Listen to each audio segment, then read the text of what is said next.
చేనేత వస్త్రాల అద్భుత ప్రపంచం సావిత్రి సిల్క్స్ మన బెజవాడలో గ్రాండ్ ఓపెనింగ్ అందరూ ఆహ్వానితులే. కాదు సార్, మీరు బాగానే సంపాదించారు, బాగా ఈవెంట్లు చేస్తారు, జబర్దస్త్లోనే చాలా సంవత్సరాలు చేశారు. ఆ డబ్బంతా బంగారం ఉంటుంది కదా సార్, కొనుక్కోలేదు? ఉన్నది బంగారం లేదని అంటాం లేదు, కానీ ఉంది. కానీ నేను ఇప్పుడు బయట ఈవెంట్లకు వెళ్ళినప్పుడు ఏంటంటే మనకి ఎక్కువ క్రౌడ్ వచ్చి ఎవరి పనుల్లో వాళ్ళు ఉంటారు. ఆ పని మీద వచ్చేవాడు కూడా ఆ పని మీద ఉంటాడు. అలాగే మొన్న ఒక రోజు 8 days చేసేటప్పుడు ఇక్కడ మండ చైన్ ఉండేది, పోయింది. బ్రేస్లెట్ రీసెంట్గా ఒక 1.5 year అయింది, బ్రాస్లెట్ పోయింది. పోతే అప్పటి నుంచి నేనే 1 gram గోల్డ్ ఇవన్నీ పెట్టేసుకున్నా.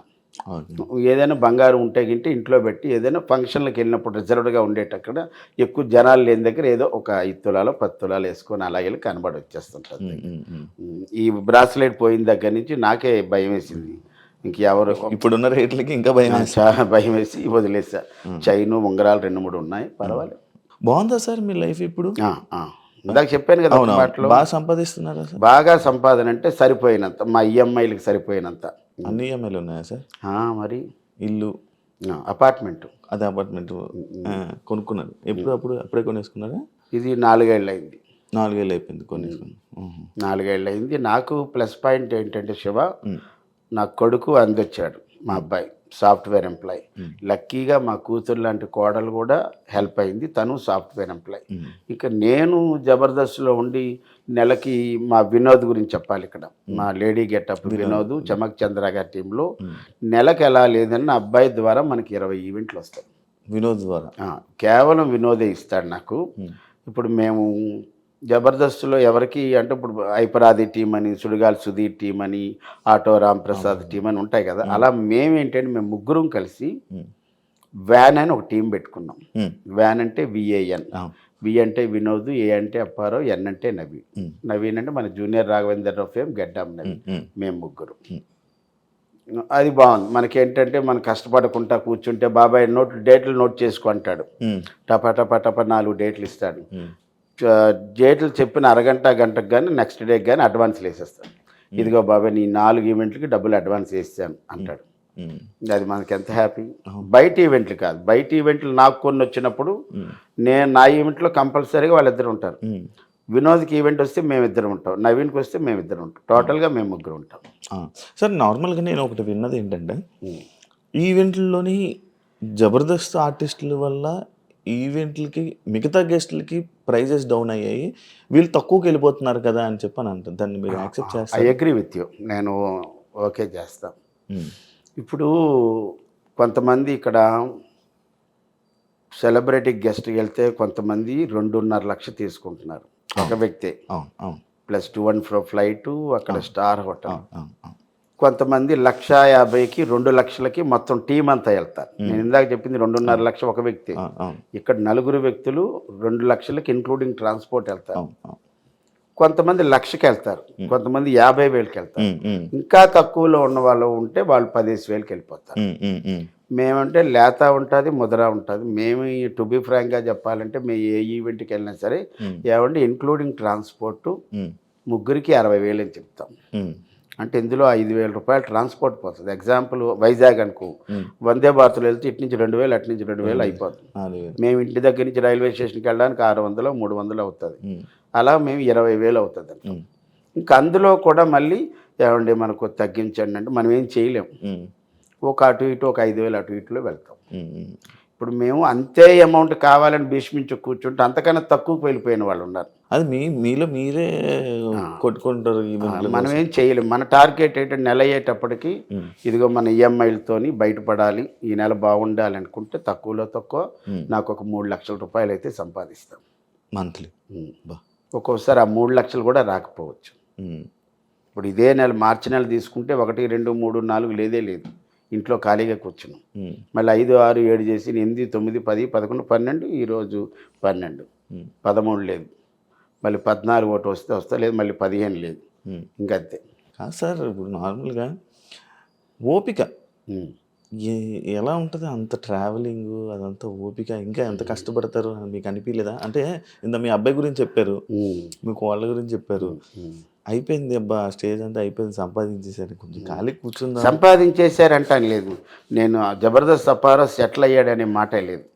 ఎందుకంటే ఇప్పుడు ఇక్కడ ఉన్నటువంటి అపార్ట్మెంట్కి ఈఎంఐ కట్టాలి, వైజాగ్లో దీనికన్నా ముందు కొన్న అపార్ట్మెంట్కి ఈఎంఐ కట్టాలి, అబ్బాయి కారుకి ఈఎంఐ కట్టాలి, ఎల్ఐసీలకు కట్టాలి, హెల్త్ ఇన్సూరెన్స్లకు కట్టాలి, ఇంకా తినడానికి మెయింటెనెన్స్, ఇవన్నీ అంటే సెటిల్ అయినటువంటి పరిస్థితి. సెటిల్ అంటే ఎప్పుడంటే నేను ఏ పని చేయకుండా ఉండి నెల అయ్యేటప్పటికి 1వ తారీఖు నుంచి 5వ తారీఖులో బ్యాంక్కి వెళ్ళి మనకు వచ్చేటటువంటి ఇంట్రెస్ట్లో లేకపోతే డబ్బులు 1 లక్ష 2 లక్షలు తీసుకుంటే ఇంకే ఈవెంట్లో చేయక్కర్లేదు, మన హాయిగా ఇంట్లో కూర్చొని టీవీ చూస్తే జీవితం వెళ్ళిపోద్దంటే ఇది సెటిల్మెంట్ కాదు. ఎట్ ది ఏజ్ ఆఫ్ 59 నేను ఇంకా సెటిల్ అవ్వలేదని చెప్తా. జబర్దస్త్ పని అయిపోయింది అంటే యాక్సెప్ట్ చేస్తారండి? అయిపోయింది అంటే రేటింగ్ పడిపోయింది కాబట్టి అయిపోయింది అంటున్నారు, కానీ గుడ్ గోయింగ్ కదా, దానికి మార్పులు చేర్పులు జరుగుతూనే ఉన్నాయి. అంటే జబర్దస్త్ పడిపోయిందంటే ఒక్కొక్కరు ఒక్కొక్క రీజన్తో వెళ్ళిపోయారు, అది మీకు తెలుసు. అవును, నేను చాలామంది జబర్దస్త్ రీసెంట్గా చాలామంది ఆర్టిస్టులు చేసిన తీసేశారు, మమ్మల్ని వద్దనుకున్నారు, మేము ఉన్న రోజులు ఉన్నారు, మమ్మల్ని పీకి పడేశారు. అది వాస్తవంగా జరుగుతుంది. ఎగ్జాంపుల్ నేనే మొన్నటి వరకు నోకరాజ్ టీంలో ఉన్నా. అవును, నోకరాజు అంటే నోకరాజ్ టీంలో ఉన్న తర్వాత నోకరాజ్ అనుకోకుండా బిగ్ బాస్ లాంటి షో మా టీవీలో ఒకటి వస్తుంది కపుల్స్ది, అందుకే mad for each other, made for each other, mad for each other దానికి వెళ్ళిపోయాడు. సరే వెళ్ళినా గుడ్ లక్ అన్నాం. అప్పుడు ఆ టీంలో నేనున్నాను. ఉన్నప్పుడు మమ్మల్ని హోల్డ్లో పెట్టారు, ఆగా. ఇప్పుడు వాళ్ళేంటి ఇన్స్టాగ్రామ్లో ఫేమ్ ఉన్న వాళ్ళందరినీ పిలిచి ఒక 2 టీములు ఎన్నో చేశారు. ఇంకా పాత టీంలు ఎవరంటే బుల్లెట్ భాస్కర్ గారు ఉన్నారు, తర్వాత ఆటో రంప్రసాద్ ఉన్నారు, తర్వాత చంటి గారు ఉన్నారు. ఈ 3 టీములు రాకింగ్ రాకేష్, ఈ 4 టీంలే సీనియర్స్ ఇప్పుడున్న వాళ్ళల్లో. అప్పట్లో ఉన్న 12 టీముల్లో ఇప్పుడు ఉన్నది 4 టీములు సీనియర్లు, మిగతా అంతా ఇన్స్టాగ్రామ్లో ఉన్నారన్నమాట. వాళ్ళు ఏంటంటే రేటింగ్ పడిపోతుంది. ఇప్పుడు వ్యాపారం పడిపోయినప్పుడు మనం ఏం చేయాలి, పాత కొత్తనో పక్కన పెట్టి ఇంకా ఏదో కొద్దిగా యాడ్ చేసి చేయాలి. ఇప్పుడు ఎంతమంది ఉన్నారు, చాలామంది ఉన్నారు. సరే వాళ్ళకి మంచి అవకాశాలు వస్తున్నాయి, మనం దాని గురించి నన్ను హోల్డ్లో పెట్టినా నేను ఇబ్బంది పడలేదు. బట్ నాకేంటంటే బాబాయ్ మీరు వస్తారు మళ్ళీని, మీరు కొద్దిగా టైం అలా అన్నారు. నేను వేరే షోకి కూడా వెళ్ళలేదు. అన్న మీ ఫస్ట్ సినిమా చందమామ అని అంటారు కదా? నా first cinema 2000 Visakha movies, Ramojirao గారి నిర్మాత, తేజ గారి director of photography, BV Ramana గారి డైరెక్టర్, శుభవేళ. ఇప్పుడు డాక్టర్ రవిప్రకాష్ అంటారు, ఈయన ముందు డాక్టర్ రవికాంత్, వరుస అమ్మాయి అనసూయ అని హీరోయిన్. శుభవేళ సినిమా పేరు. అది నా ఫస్ట్ సినిమా. చందమాం తర్వాత ఫేమ్ వచ్చాక బక్ మేబీ కనబడ్డాక ఆ సినిమా. ఓకే, బేసిక్గా అప్పారావు గారి లైఫ్ బాగానే ఉండేది, కానీ ఆయనకి కాన్స్టెన్సీ అని అంటారు. లైక్ అంటే ఎలాగంటే ఇప్పుడు ఒక 2-3 సార్లు జబర్దస్త్ చేశారంటే మళ్ళీ బ్రేక్ తీసుకొని మళ్ళీ వేరే పనులు చూసుకొని. నేనేమి బ్రేక్ తీసుకోలేదు కాబట్టే నేను 450 సినిమాలు చేశాను శివ. బ్రేక్ తీసుకొని మధ్యలో జ్వరమను, ఊరెళ్ళాలను, చిన్న ఫంక్షన్ ఉన్నదను, ఒంట్లో బాగులేదను, సిక్ అయిపోయాను చెప్పేసి అబద్ధాలు ఆడేసి చేసి ఉంటే ఈరోజు నా సినిమా ట్రాక్ రికార్డు 600 దాటి ఉండేది. 600 దాటి ఉండేది. నా ట్రాక్ రికార్డ్ ఎంత మంచిదంటే from the beginning of Shakalaka Shankar దగ్గర నుంచి సెకండ్ లాక్డౌను నేను ఆగిపోయిన వరకు కూడా చెప్పాలంటే అద్భుతం. ఒక్కరోజు కూడా నేను జబర్దస్త్ మానలేదు. ఇప్పుడు జబర్దస్త్ ప్రాక్టీసులు. ఫస్ట్ స్టూడియోకి వెళ్ళిన ఒక 4-5 నేను ఒక్కడిని. ఫస్ట్ 4-5 కూడా నేను చెప్పాలి, నేను సెకండ్ ప్లేస్ అని చెప్పొచ్చు. మేనేజర్లు ఉండేవారు అక్కడ, మురళీకృష్ణ గారు ఉండేవారు, తర్వాత ఏడుకొండల గారు ఉండేవారు. ఆ తర్వాత నేనే వెళ్ళేవాడిని. 7 గంటలకి లొకేషన్లో ఉండేవాడిని. అంత కమిట్మెంట్గా టైం అంటే టైం.